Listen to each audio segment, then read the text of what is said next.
इब्तिदा है रब अज़ीम के बाबरकत नाम से जो दिलों के बेद बखूबी जानता है। देखती आंखों सुनते कानों को शकील अंजुम का सलाम। हमारा माइक्रोसॉफ्ट वर्ड का कोर्स जारी है और आज की क्लास में हम सीखेंगे कि जो होम टैब है उसमें पेस्ट, कॉपी, कट और फॉर्मेट पेंटर का क्या मतलब है। इससे पहले हम अगर गौर करें तो हम माइक्रोसॉफ्ट वर्ड का जो कोर्स है उसको व्हाट इज़ माइक्रोसॉफ्ट ये भी हम देख चुके हैं। माइक्रोसॉफ्ट क्या चीज़ है, माइक्रोसॉफ्ट ऑफिस क्या है ये हमें पता ही, एक पैकेज है और इसमें सॉफ्टवेयर जो होते हैं उनके नाम भी हमें पता है। और उसके बाद हम देखते हैं कि हमने इसका इंटरफेस देखा था।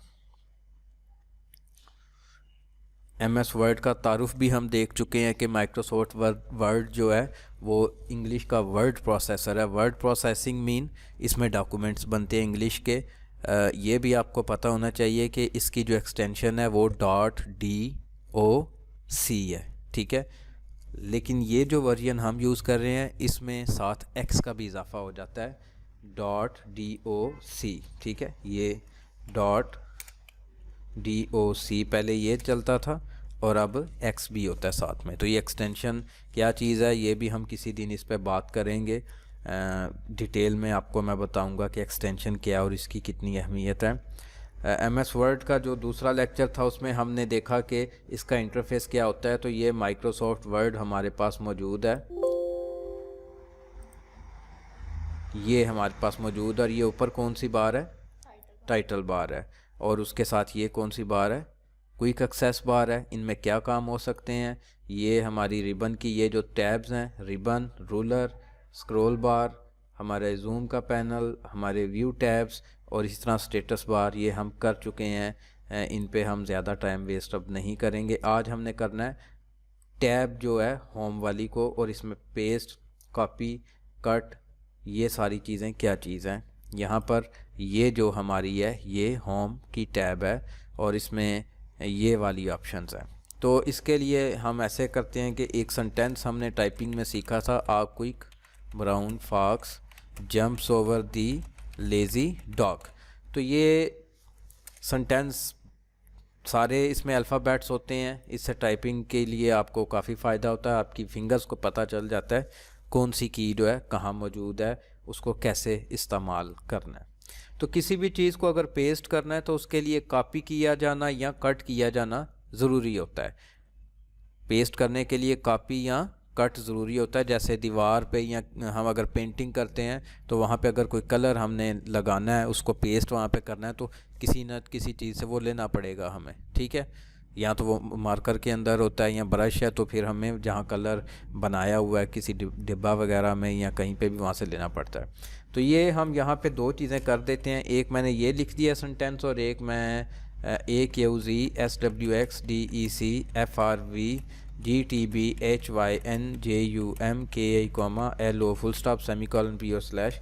ये हमारी एक एक्सरसाइज है टाइपिंग में कीज़ की पहचान कराने के लिए अपनी फिंगर्स को।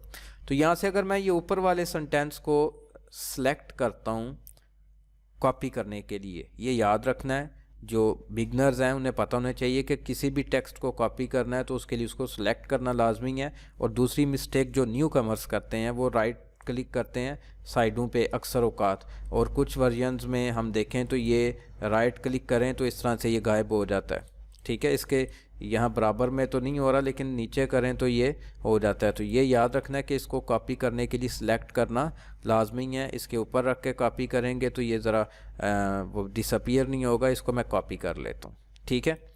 और यहाँ पर नीचे आके मैं इसको कर लेता हूँ पेस्ट। तो क्या हुआ है कि उसकी नीचे एक कॉपी आ गई, डुप्लीकेट आ गया। तो ये कॉपी का कंसेप्ट है। ये यहाँ पे देखें दो उन्होंने पेपर से बनाए हुए हैं कि दो हो जाते हैं, ठीक है। तो कॉपी करके नीचे मैंने उसको पेस्ट किया तो यहाँ पे भी वो मौजूद रहा और उसकी एक डुप्लीकेट आ गया। उसके बाद है कट करना। कट का मतलब है कि कॉपी का उल्ट है कि कॉपी में तो वो चीज़ वहाँ भी रहती है और उसका डुप्लीकेट आ जाता है, जैसे फोटोस्टेट हम करते हैं। लेकिन कट में क्या होता है, वो अपनी जगह से दूसरी जगह मूव हो जाती है। तो एक सिंपल वर्ड याद रखें, मूव हो जाती है। मूव का मतलब होता है अपनी जगह से दूसरी जगह चली गई है, ठीक है। तो मैं इसको सिलेक्ट करता हूँ सेकंड सेंटेंस को, यहाँ से मैं इसको कट कर देता हूँ और नीचे आके मैंने जहाँ भी पेस्ट करना है, आपने कर्सर जिधर लेके जाएंगे वहाँ पे वो पेस्ट हो जाता है जो कॉपी यहाँ कट किया होता है। तो हमने कट किया हुआ है तो यहाँ पे पेस्ट किया, वहाँ से ख़त्म होके यहाँ आ गया। कॉपी और कट का डिफरेंस पता चल गया आपको? ये छोटी सी बात होती है, अक्सर स्टूडेंट्स को नहीं पता चलता, तो वो फिर बड़ा मुझे उस पर ज़ोर दे के समझाना पड़ता है। जो जानते हैं ऑलरेडी वो ये सोचते होंगे कि इतना इस पर क्यों ज़ोर दिया जा रहा है। उसके बाद है फॉर्मेट पेंटर। फॉर्मेट पेंटर के अंदर ये चीज़ मुमकिन होती है कि बाज़ औक़ात होता है कि हमारे सेंटेंस को हम एक स्पेशल साइज़ दे देते हैं, ठीक है, हम अपनी जो डॉक्यूमेंट है उसको फ़ॉन्ट कोई स्पेसिफ़िक दे देते हैं, मिसाल के तौर पे ये मैंने दे दी। और ख़ास तौर पे कलर की बात करें तो कलर मिसाल के तौर पे मैं यहाँ से कोई अलहदा किस्म का कलर बना देता हूँ, ऐसा कलर जो यहाँ पे नुमायाँ भी नज़र आए। फॉर एग्ज़ाम्पल जी हमने ये वाला कलर चूज़ किया है, ठीक है। अब ये कलर तो हमने खुद बनाया हुआ है। इन केस के हम अपना डॉक्यूमेंट को क्लोज़ करते हैं, अभी तो ये वाला कलर यहाँ पे में भी अपीयर होता हो, कहीं पे नीचे यहाँ पे अपीयर हो रहा है, लेकिन कंप्यूटर जब बंद हो के ऑन होगा तो में भी ये यहाँ पे मौजूद ना हो।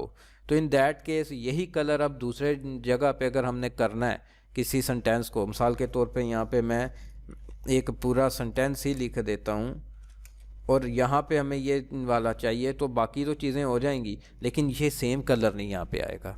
तो अगर मुझे वही सेम कलर यहाँ पे चाहिए, मुझे यही फ़ॉन्ट यहाँ पे चाहिए, मुझे यही साइज़ यहाँ पे चाहिए, या इसमें जो भी कोई तब्दीली मैंने की हो वो यहाँ पे मुझे चाहिए, तो फिर मुझे फॉर्मेट पेंटर का इस्तेमाल करना है, ठीक है। तो उसके लिए क्या मैं करूँगा,